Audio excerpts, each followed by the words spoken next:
Hi, this is going to be a short video to answer a question, a very common question I get in my mastermind group. And it's for those practitioners that, like most, when they start a practice, whether cash pay or not, they're the only practitioner for some period of time, sometimes for a very long period of time. And all of a sudden, they start to add staff and new clinicians.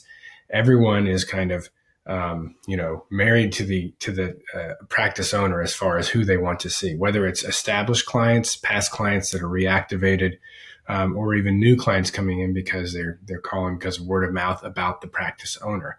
And so, as with most problems, I should first mention that if you know these things ahead of time and you're able to plan ahead, most problems can be solved if you're able to kind of go back and address it far enough back in time or set up systems before that problem would arrive. But a lot of practice owners, they don't know this stuff and they're already in the situation and they need to know what to do at that point to try and get new clients as well as previous clients to see their new staff. And I've had to do this with multiple new staff members that have added to my team over time.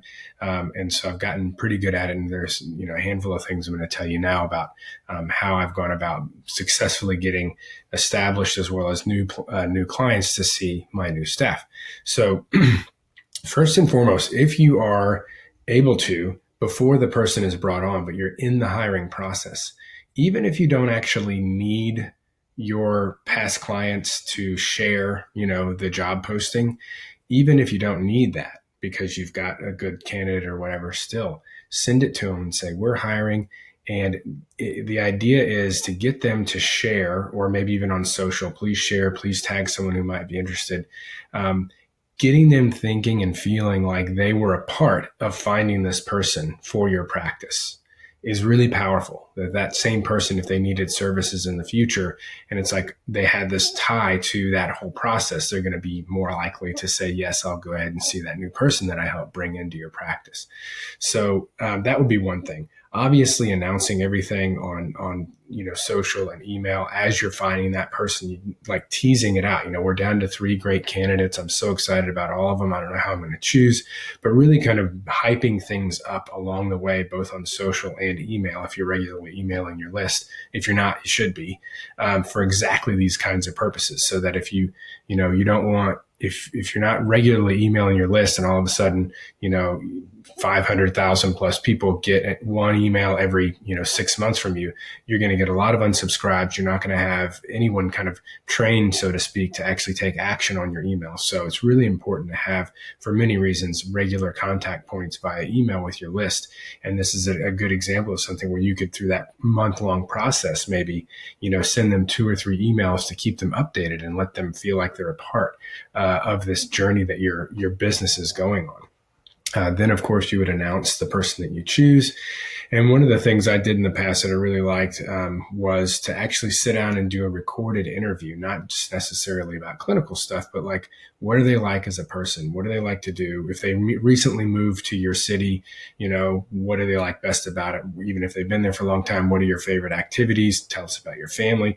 Really putting that humanist or kind of humanizing that new person, putting a video face to just the name can be really powerful. And then, of course, sharing that out on social and YouTube, on your website, as well as email. So getting people involved in that process, hyping it up all the way to the point of hiring someone is really, really important. Now, let's say you're already in the situation where you have somebody that you've hired. And you're like, well, that'd be great if I knew that before, and I'll do that with the next one. But right now, I can't get anyone to see this person. Well, there's a handful of things that you can do. So, with all of your current patients, as you're treating them, if you're still, in this case, if you're a solo practitioner and bringing on your first or 1 or 2 people, you're probably still seeing patients yourself. So in that scenario, talking excitedly, talking that person up while you're in session with your clients, and just saying how great they are and their credentials, and they're helping patients do this and that. Just got a first testimonial back from them, rave review, said XYZ. So really finding ways to like skillfully, insert that into the conversation, even if it's just, hey, how's it going? As most sessions start, how have you been? Great, man. This new therapist, Tanya, is just just so impressive. And all of her patients that are working with her are just loving her. And we got these great testimonials. So I couldn't be happier, And so just planting those kinds of seeds for when, what we're going to get to here in a moment, another strategy comes up of your limited schedule, they're going to be more open to seeing that person. Another thing that you can do is with all your current clients early on, you can just say, look, as part of our onboarding and training of all our therapists or, our new therapists, I'm having them sit in on a good number of sessions just to learn all the logistics of how things go and how things run in the clinic. And would you mind if they sat in on your session?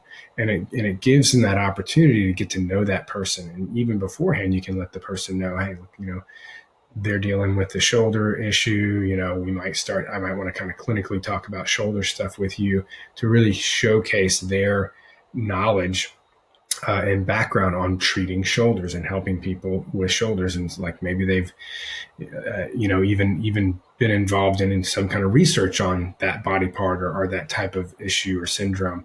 So really kind of having that conversation, you can skillfully work that in as you're working on the person's shoulder in a way that really highlights how great this new staff member and how experienced they are with shoulders. And then, the next thing is limiting your own schedule, in the spots that are actually offered, saying like, we'll offer, these spots, but tell your admin, like, try to keep these open for me. Unless we really have somebody that we cannot get to book with them, then, let's not offer these spots, and starting to limit that. And then if they're really insistent, whether it's a new patient or an established patient, but especially if they're calling in and saying, I really want to see, I want to see Jarod. That's who my doctor told me about, or that's who so-and-so told me about okay, no problem. We will definitely schedule with Jarod. Their first available is 2 weeks out.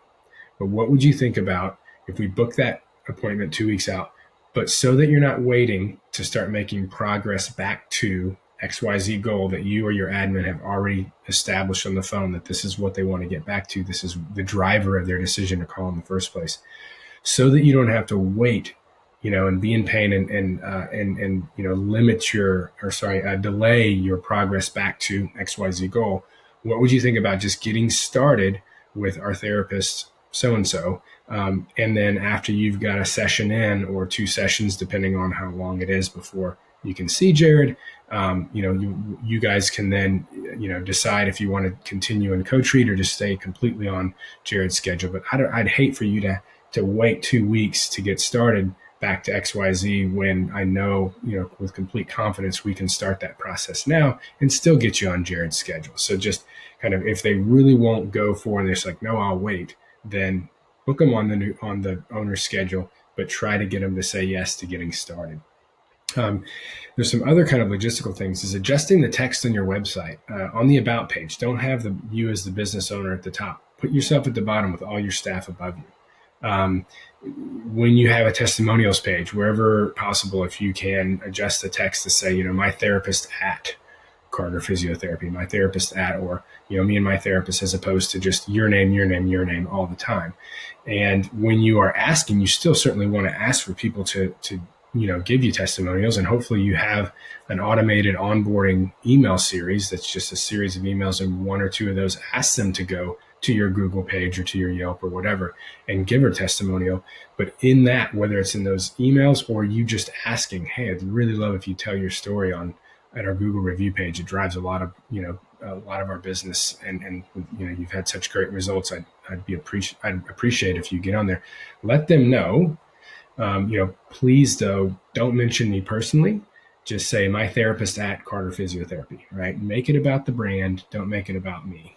I'm not saying you have to say that to them, but do ask, like, if you could just refrain from using my name and just say my therapist at. I'm really trying to make it where people that find us via our testimonials aren't so insistent on only seeing me.